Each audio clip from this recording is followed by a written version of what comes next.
Knull's all-encompassing darkness continues to strangle the globe. Who will rise up to challenge this horrifying foe? Well, let's hop into the pages of King in Black, issue number 3, and find out together, shall we? Alrighty then, so picking up from where the last issue left off, things were bad, about as bad as things could possibly be. Knull had converted a bunch of the Avengers to his side, and Eddie Brock Venom, the one who had been fighting Knull's machinations longer than anyone else, had died, leaving his poor son Dylan all alone in this even crueler world. If there is one bright spot though, and trust me, the heroes could really use a bright spot, Reed Richards thinks he may finally have zeroed in on something that may help them turn the tide against Knull, and that would be the special flash drive given to Eddie by Wraith before his death. Yeah, remember that one shot, everyone? If you need a refresher, Wraith was an old cosmic hero who had also suffered at the hands of Knull's manipulation, but during his research he believed that he had discovered that somewhere out there in space existed Knull's polar opposite, a being of pure blinding light who would be able to drive away the darkness. Granted, if the heroes are even going to make it that long, they're going to have to try and turn back some of their friends. Luckily for that, they have Dylan Brock. He had shown to have amazing codex powers before, and now he's going to have to actually use them.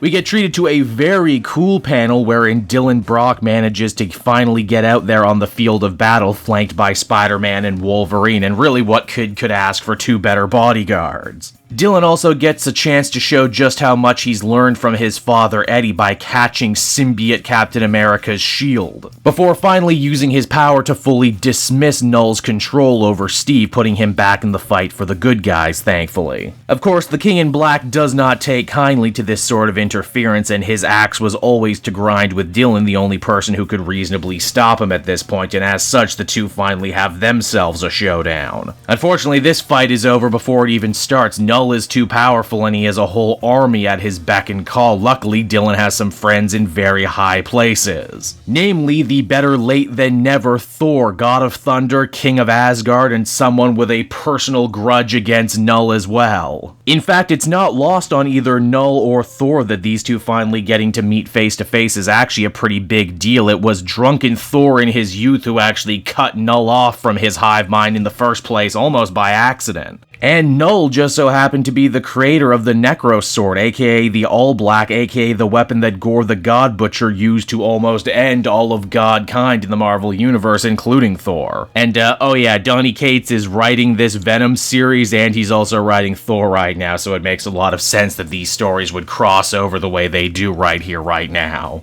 The fight itself is truly knock down, drag out. Thor brings absolutely everything he has against the King in Black, and for a second there it actually looks like he may have gotten the upper hand. Unfortunately, Knull has nothing but nasty tricks up his sleeve, including the symbiote Celestials. Which, hey, fun callback and also fun piece of information for those who don't know or don't remember. Nowhere from the Guardians of the Galaxy is the way it is because Knull cut off a Celestial's head with the Necro Sword. It's right around here the pendulum starts swinging the other way for our poor heroes. Thor gets himself pierced by the Necro Sword. Tony Stark manages to come on in with one of those special symbiote wyverns, which through the power of Extremis he's able to turn into a giant symbiote suit of battle armor, because with Iron Man everything has to be an armor, and I mean everything. But even this still might not be enough to stop Knull. Luckily though, it's at this point something manages to break on through the darkness that's surrounding Earth. I say something, but I should be saying someone. Norrin Radd, the Silver Surfer, who also has a score to settle with Knull too. Mainly, he's a big part of the reason why he's not so silver anymore, and for messing with his brand, you know he's gonna give him an unholy power cosmic beatdown as the comic comes to a close.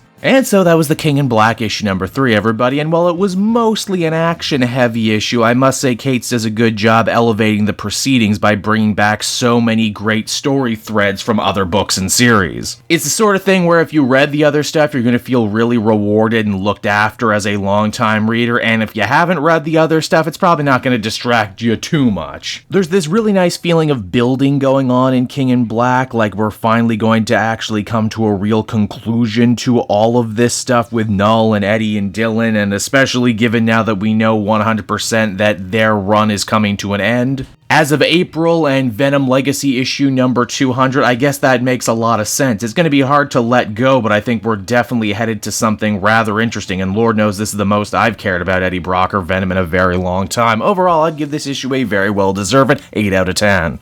Hey there everyone, it's your old pal Cape Joel again, thanking you so much for watching to the end of the video. I hope you enjoyed it, and if you did, why not check out my Amazon link down in the description. Yes, that's right, the Cape Joel channel officially has its own Amazon storefront now. You can pick up a comic or anything else for that matter, and if you did, you'd really be helping me in the channel. So with that out of the way everyone, I will see you again next time. Bye-bye.